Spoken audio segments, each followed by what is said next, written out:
What's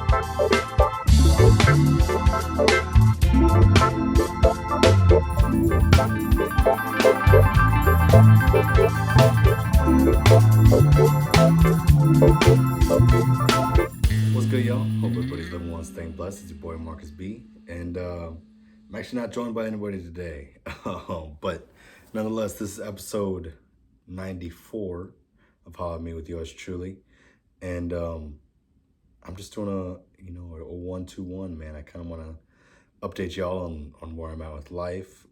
As you can see, if you watched last week's episode, we talked about it. We're finally moved out of the apartment. I got a couple things left over there, but nonetheless, I'm out.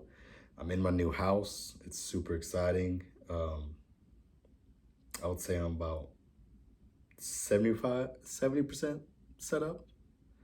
Um, so what I mean by that is I've got the dining room and the living room set up, bedroom kind of set up, office kind of set up. Guest room's a mess because I'm not used to having this much space in my house. Coming from a 2-bedroom, 2-bath to effectively a 3-bedroom, 2-bath with 2 living spaces. It's a big difference, man. So, but it's been fun, man. It's the nuance of owning your own house has been interesting. Having to buy things I didn't consider previously, like the apartment I was living at had blinds in every room, and this place has 0 blinds, 0 curtains, 0 anything like that. So having to go buy new ones of those, and then just like the little nuance stuff, like buying new trash cans. I forget how expensive those are. It's silly. Um, but I kind of want to talk about how I did it, because I'm sure you've seen a handful of articles, BuzzFeed, New York Post, what have you, of the title something along the lines of I'm 20, I'm in my mid-20s and I bought a house on my own. And you think, that's super impressive. Then like halfway you get through the article, that you find out that like their parents gave them like an inheritance, or their parents bought them the house or gave them the down payment, blah blah blah. But I want to say that it is possible, because I did it 100% on my own. That's not to say that my parents didn't offer. They did offer to help me out. Shout out mom and dad. But had they helped me, I would have been able to get a larger loan for the house, but I wouldn't have qualified for any first-time home buyer assistance. So, based off my own credit, which is not good,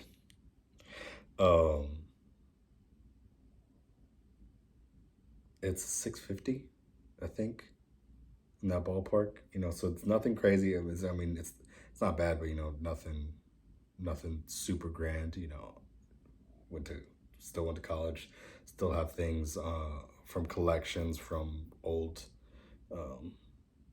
apartment complexes and things like that I didn't know about. Found out like past year or so. So paying those things off. So your boy's credit's not anything great. But I hit up my buddy Caesar. Shout out Caesar Gonzalez. And he's got in the real estate game. He just got in when I decided to buy the house. I was like, hey, yo, let me be like your first customer, all this and that. So he set me up with his company. For legal purposes, I'm not going to say anything. If you want to know, I could probably tell you, but for the greater scheme of being a YouTube channel, I'll leave things like that out.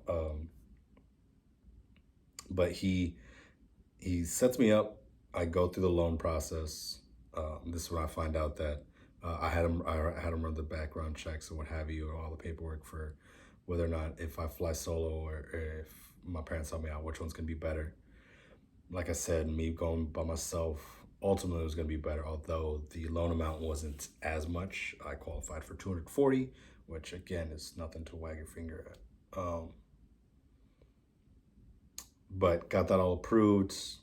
Bingo, bango, good to go. And I think it was like 6 years ago, I decided that I was like, I'm ready to be back in the house. Like 5 or 6 years ago, I actually remember having this conversation with Caesar one of the nights when we were doing indoor. We were getting back from home from rehearsal, and I was telling him like I miss things like having a backyard and having a lawn to mow and things like that. You know, I grew up romanticizing the idea of owning a house and having roots and things like that, because for those that know me, grew up in the military family, so moved around a lot. So even though we did live in houses when I was growing up, knowing that I was going to move at the end of it kind of put a dampener in that feeling of being rooted in a city. So I knew I was eventually going to buy this house. I knew I was eventually going to buy a house, and I was determined to get there. And as I've also talked about on this show, I'm always hustling. You know, I've never had an. It sounds bad. I've always had enough money, but I've never had enough money. That makes sense. What I mean by that is like I've been content with where I've been, even when I was working, you know, 4 jobs and I was going paycheck to paycheck. But I knew I always wanted more. I knew I always wanted something else. So, you know, I learned things. I got different skills, this, that, whatever. You know, I started teaching immediately when I was in college because A, I needed the experience, and B, there's a check. I knew that I could have easily gotten a job at the outlet mall like a bunch of my friends did, but I knew that I would make more money if I learned how to be a bartender. So got my TBC and became a bartender and all that. So just little things like that, you know, picking up the Uber gig, getting a waiting gig, you know, like having these multi facets of income to help manage my lifestyle.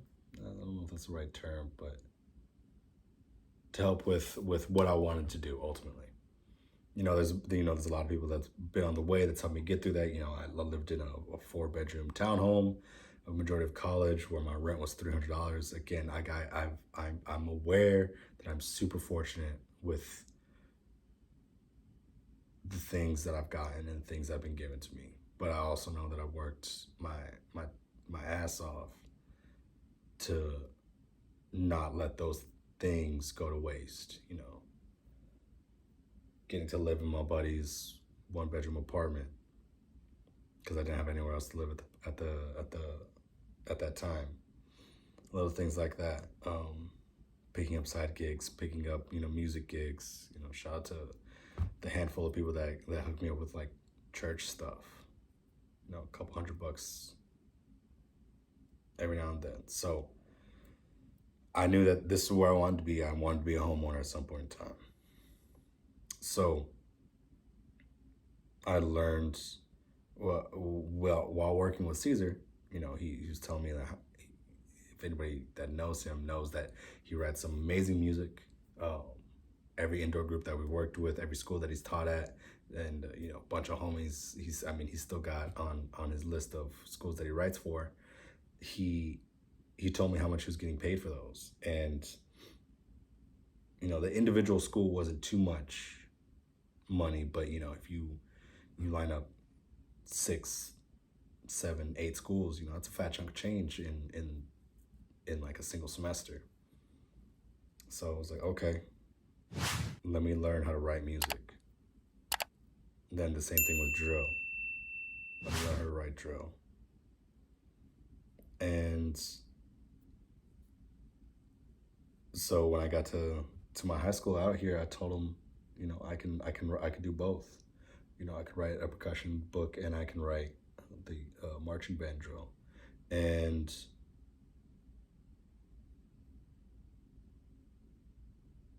now we are on, so I've written 3 shows, on my 4th show right now, and I've written 2 sets of drill.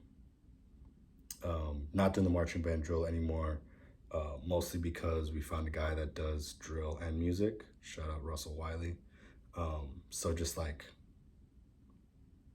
the continuity between his ideas of how the music should sound and how the visual aspect goes together, it just makes life a lot easier for everybody. So we're with him, and then I supplement with the percussion book.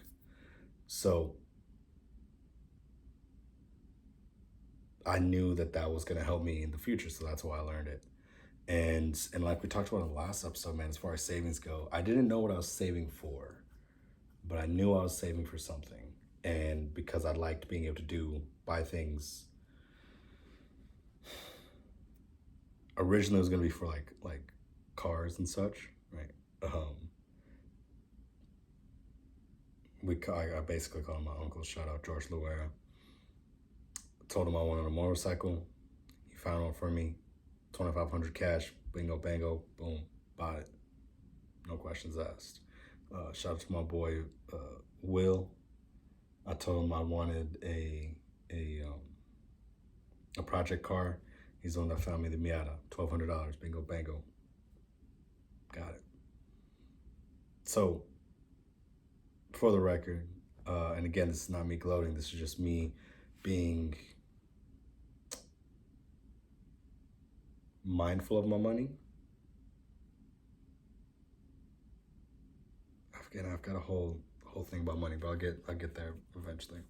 But me being mindful of that is how I was able to afford 2 cars, a motorcycle, and a house.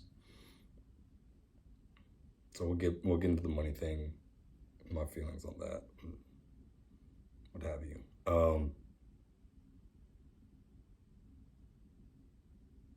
So got a decent chunk of change in the bank when I applied for these loans. I think I had $7,000 in savings. Yeah. Oh, that was the other thing. I also never bought anything with my tax returns. I'd buy like little things here and there. Like I think I bought the initial studio stuff was from that. But a majority of those tax returns went straight to savings, right? So that's how I was able to afford the bike and the car on top of everything. So decent chunk of change in the savings. I qualify on my own for 240,000. Sorry, 2,400. Could you imagine getting a house for that cheap? Good golly. 240K, and it takes about 5 weeks to land on a house. I actually put in a bid for a different house, and I assume I got outbid. But now looking back on it, I wasn't like the biggest fan. They had a great yard, it was a good neighborhood, nice big garage, beautiful kitchen. That was really what got me on it. But the rooms were a little wonky and layout, not the biggest fan. So ultimately, I'm grateful with the house I got into. But all in all, it took about 5, maybe 6 weeks total to get to put a bid on this house and get approved. So after that happens, I did the initial paperwork, and I think it was like $150 of, and I can't remember what they call it, just like, I will call it like an application fee of just like, hey, this is the house that I want to get. Here's me saying that I want to get it. And then once that application gets approved, again, don't quote me on all these things. Just trying to spot out as best as I can remember. Then you got to put up earnest money, and that was wild, because this was the first time I've given. So, like I said, I bought the bike for $2,500, but like, I saw the bike, I gave the lady the cash, sweet, even trade. But with the earnest money, I just had to go down to this company, cut a check for $2K, and just hand it to them, and then just wait.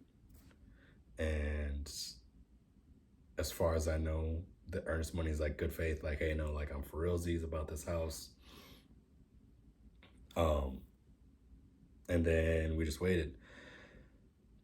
And then it took another 6 weeks, 7 weeks to get both appraisals done. I think I talked a decent amount about this previously, but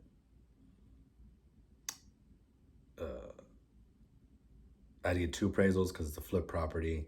I actually spoke to the people that I bought the home from, and turns out that they like completely gutted the place. So it's the only thing that's from the original house, they said, was the studs. So even like the drywall and the insulation is all brand new.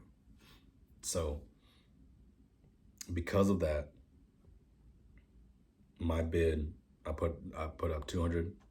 I think it was listed at 190. I put down, I said I bid 2K, 200K, and they had bought it for, I think, 100 or less, because they said that they had making off that bid, they got 100% profit. So between that and some mixed up dates on the initial paperwork, caused for that second appraisal. So that's why it took longer, right? I was supposed to move in June 28th.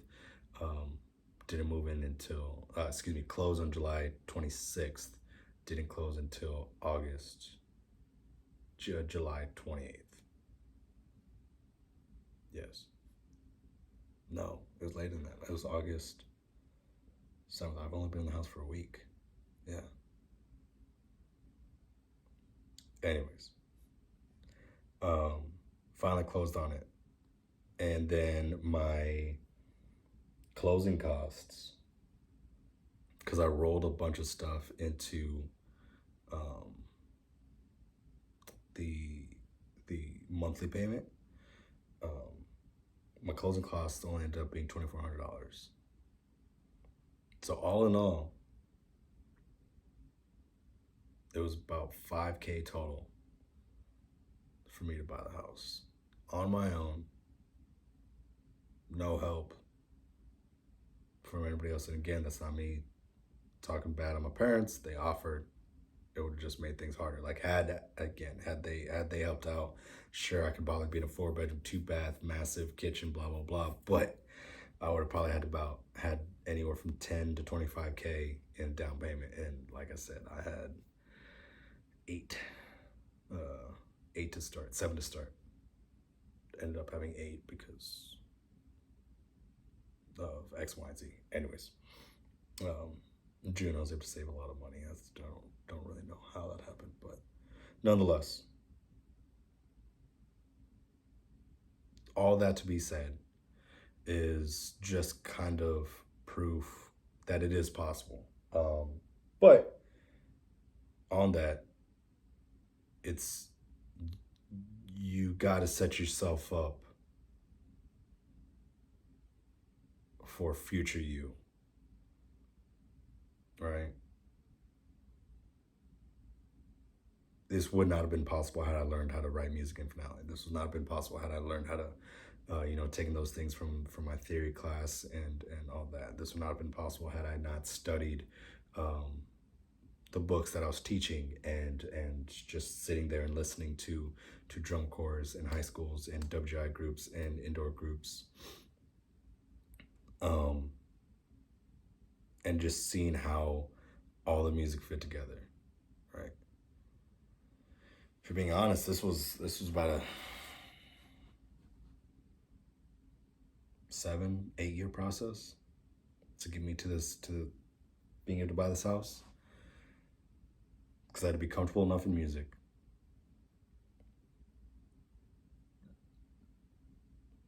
to say that I'm actually able to write it, right?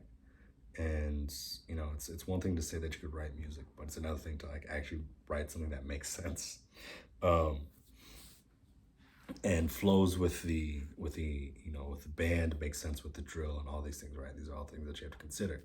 And same thing with the drill. Like as I was going through that, just the amount of attention to detail that is required, um, because you got to know like who's being featured here. Is like the passage easy enough for them to march on, or do they need to be standing still? If they're standing still, what is the other group of the band doing? Blah blah blah. Right? There's a lot of things to be considered. It's not an easy task, but it is possible, right? Um, because like I did it. So if I can do it, what makes me so special? I think the only thing that makes me special is my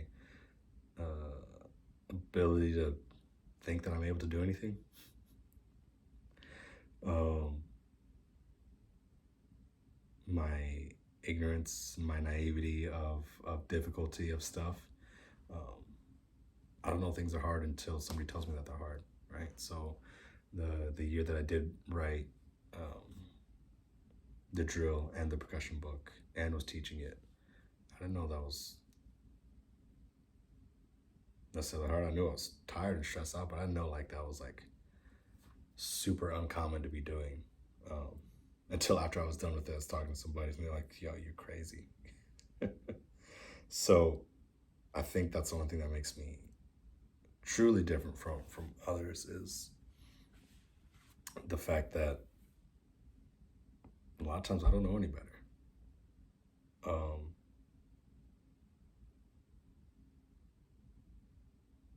so yeah, man, that's how it's in a nutshell how I bought a house.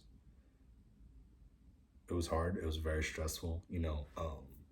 Going through my spring concert. This is the first time that I've done like a full blown percussion ensemble concert, um,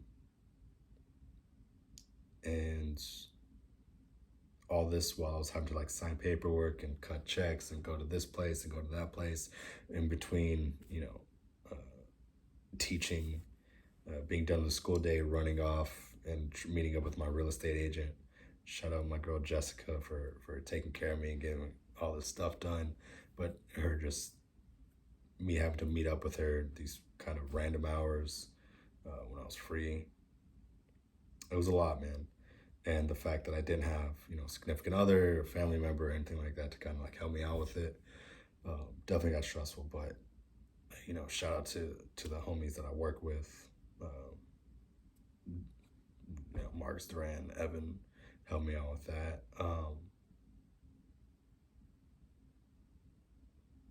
But we made it, and it's still really hard to believe that I own a house.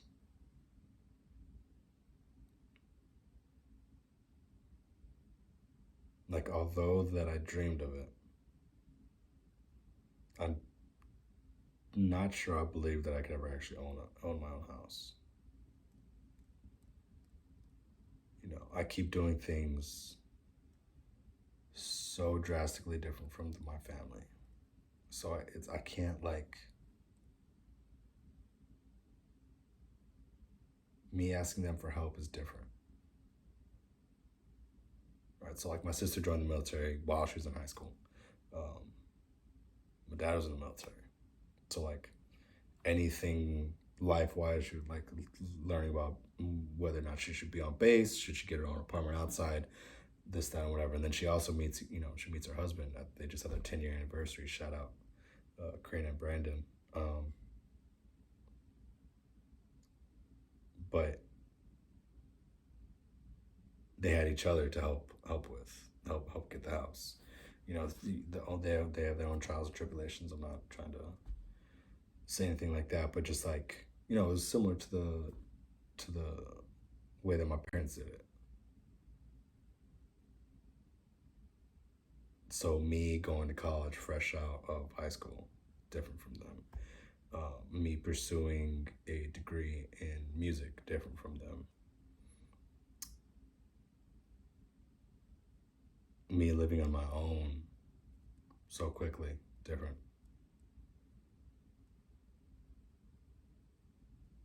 So, I've had to learn things.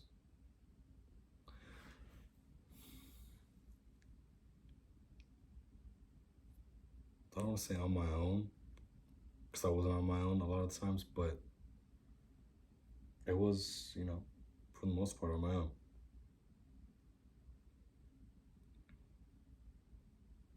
And again, that's not to say that I didn't have help, right? So, because my dad was in the military, I got if you're familiar with the Hazelwood Act, basically it's a full ride, and you can argue with me about that, and that's unfortunate on that. But my argument to my counter argument to that would be I actually had gotten a full ride offer to UT Rio Grande Valley, so my college was going to be paid for regardless. It just worked out that the Hazelwood allowed me to get the full ride to Texas State, and here we are. I don't know if I would be. I actually know that for a fact I would not be where I'm at right now if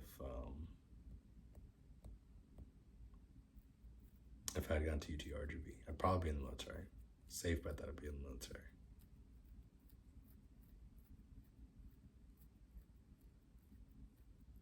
But it's been a ride, man. 10 years after graduating high school. Got a whole lot of debt. But everything that's mine is mine, and I did it on my own. So that's a really cool feeling. Still doesn't feel real, but it's a really cool feeling.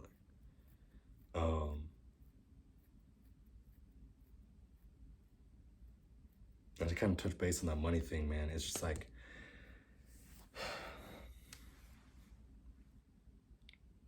I say money's fake. What I mean by that is you could always get money back.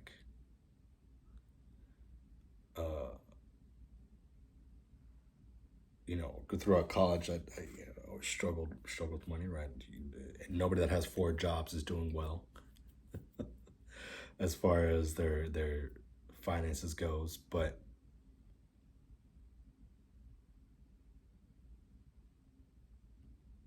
it was, I just lost my train of thought. Money, listening. Yeah, so without going too much into detail, if anybody that's familiar, if you're a server or if you're a bartender, majority of the time, all you got is cash. And because, you work the weird hours, a lot of times you don't have access to a bank because they're closed. And because of that, there was a couple times where I just had way too much cash in my pocket or way too much cash in my wallet. And, my car's been broken into. Back in the day, used to just keep my wallet in my car. Didn't think too much about it. But then my car got broken into, and, dude stole a large chunk of change from me. And I was devastated, as anybody would be, but I made all my bills still. I, didn't get my phone cut off, nothing like that. I was able to just make the money back. And that's what I mean by fake. Obviously I know that not everybody's as fortunate as me and had the jobs that I had and was able to get that money back. But because I was able to get it back with some fair ease,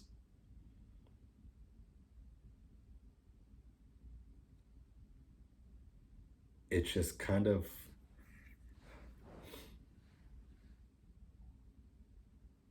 made money less important.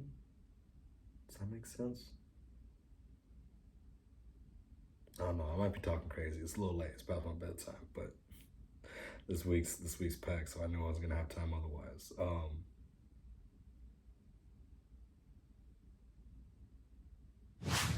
But yeah, so I've got this weird dichotomy of money where my life is run by it, but it's also not important. It's also the only way that I get anything done. But I can make it without it. I don't know, man. It's frustrating. But we out here. We did the thing.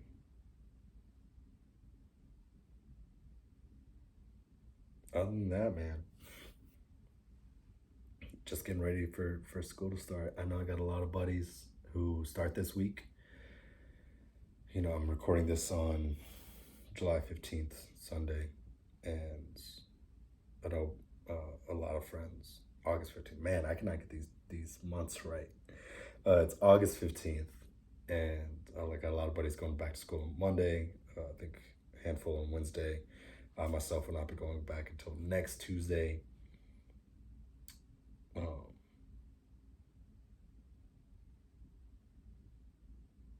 and I'm both excited and nervous, as you know, a lot of teachers are, um, with everything that's going on with COVID. You know, as much as I try to stay away from conversation like that, um,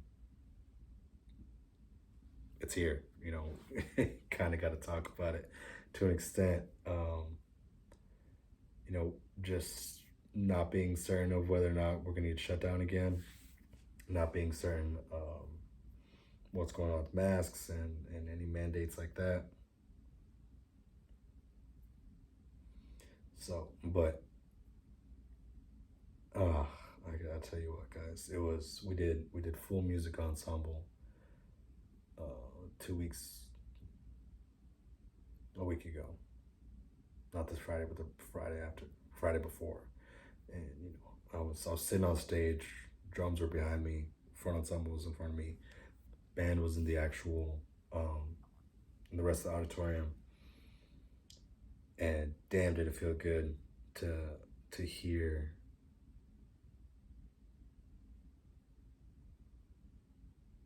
the marching band show, man. Yeah, it's super rough around the edges, but getting to hear, I don't mean to sound that's condescending, but real music, like, cause last year was a pop show, man. You know, it was Michael Jackson tunes. It was Temptations. It was nothing. It was pop tunes. It was a college marching show. You know, it's fun, but from, you know, a guy that's competitive and appreciates music as much as I do, um, you know, I got kind of sick of that show after the first month and a half, maybe 2 months. So the fact that we were playing that into, how long did we play that show? Into December. Right, it's a long time to be playing that music. So to hear this show, um, it was a blast, and me getting to write the music for the show has been a blast, and it's been a blessing, and grateful for it.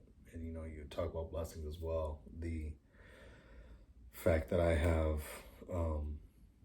these two church gigs is a blessing. Um, Being familiarized with those church families and being part of that has been nice. It's been nice being able to play again.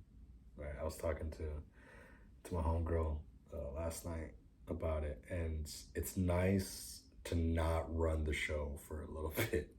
Um, because I mean, the last gig I did was my brass band and in San Marcos, and I was the one that ran that. You know, I got the gigs, I put the books together and all that. So there's still, as much fun as it is, and God bless, I'm trying to bring it back. I miss playing with those dudes and playing that music, but it's nice not picking the songs, not picking the set list. All I gotta do is show up, listen to the music beforehand, and just play my part. And then as soon as I'm done, I get to bounce. And So that side of things is nice. But then also just like being able to play. Like I don't have generally have an excuse to play on my own. You know, a lot of the music I'm learning, it's on behalf of my kids. You know, the region music, it's solos, and a lot of times it's just kind of like little bars here and there. You know, 2 bar phrases, 8 bar phrases, things like that. So the fact that I'm getting to learn whole tunes and being able to play behind 2 different praise bands in 2 vastly different settings, it's been a lot of fun. And it feels good, man. It feels good to be a part of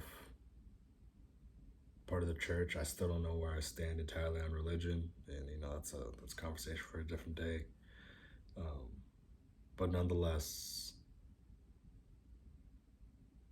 I do my best to learn from everything that I'm in. So even if I don't have full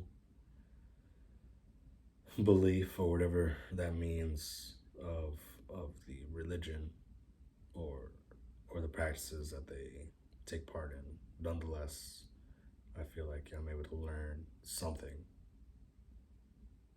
being a part of that and sitting in the sermons between playing. So although life is stressful and you're tired, I'm sure you can tell it just from my voice that I'm tired. Um, I'm grateful, man. I'm grateful that I'm in the house. I'm grateful that I get to be a part of all these different programs. Um, I'm grateful that I get to teach these kids every day. And you know, if you've been with me before as a teacher, you know that it's less about the music and more about the person. Um, Doing my best to be a positive influence on these kids' lives. You know, hard to tell whether or not I'm being effective, but one can hope. You know, as it is with teaching, as it is with parenting, as it is with a lot of things. You know, you do something, you hope it's the right choice, and you just see if you watch it play out, and hopefully you did your best. um, but as young as this group is that I'm teaching this year, it's been a lot of fun. You know, we got one more week of marching band camp, and then we're out the gate, man. You know, we got a game the first week. It's against #1 Westlake. Good Lord, it's gonna be a rough one, but I'm excited for the year, and I hope we get to have the full year. You know, I keep talking to these kids about indoor drumline, and the last time we did it, we were doing so good. We were on track to make the state, and then COVID hit. So I'm hoping that it doesn't get taken away again. Hoping these kids get to be a part of it, get to be part of a good show, get to have something to hold on to, get to get that experience and do something new, different, and enjoy it. But we'll see, man. We'll see what happens. Um, I think as teachers, all we can do is, as most of us do, we've learned to roll the punches as best as we can. And as frustrating it is that the people that make legislation for us aren't teachers, it's hilarious that TEA is still not meeting in person. It is hilarious while they're, you know, requiring all schools to be in person, um, while they get to sit comfortably at their homes, and it's a mess. But I'm looking forward to this year. I hope we get to have it. I hope you guys get to have a fun, successful year that's as little anxiety and stress inducing as possible. If anybody ever wants to talk about buying a house, what have you, I could put you in contact with people that help me out. And I'm not sure they have jurisdiction of your city or town, but I'm sure that they can set you up with somebody that is, so that way you feel comfortable and all that. Otherwise, I gotta go to bed. We got professional development in the morning. That's gonna be Ubers of fun. Hopefully it's as good as the last one we had on Friday, where I got to learn about cultural, what do they call it? Not cultural responsibility, cultural awareness, I think is what it was. In a nutshell, we were talking about critical race theory, but it was by a small white woman, which is always interesting. But we'll see. As always, if you like what we're doing here, make sure you like, follow, share, and subscribe. I know I didn't say that at the top of the episode, but if you rocked with us all the way to the end, I know this is a long episode. 40 minutes. Yeah, it's a short boy, man. Right. Didn't have too much to talk about. I just kind of want to talk about the house and where I'm at with teaching. As I'll probably record another one, maybe I'll get Evan in here. As we talked about, it's going to be a little bit until we outfit this entire studio. I'm sitting in the space right now, but it's going to be a bit before, we can decorate it, soundproof it, set up all the mics and such. So we got some plans for the studio and how it's going to go through. So I hope you guys rock with us until then. And hope you guys enjoy this new studio as much as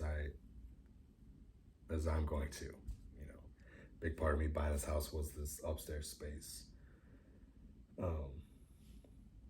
Maybe I'll get Chris, let's talk about it. Maybe once everything's set up, we do a little virtual walkthrough of the house. But just on the inside, I don't want to blow up the outside and have random crazies rolling up in one place. Don't need all that. But yeah, man. I'm grateful for you guys. I think something I'm trying to practice a little bit more is that those daily wins and that inner gratitude. Trying to figure out how to do the best way to do that, right? But your boy's trying, as we talk about out here, man. Mental, physical well-being, doing everything you can to be the most effective you, most efficient you. So just takes time, as we talked about earlier. If you want to do something, you just gotta learn what the baby steps are, and you just gotta take them. So, hope you guys have a blessed week. I hope you guys have a great day whenever you guys might be listening to this. And hopefully see you soon. Peace.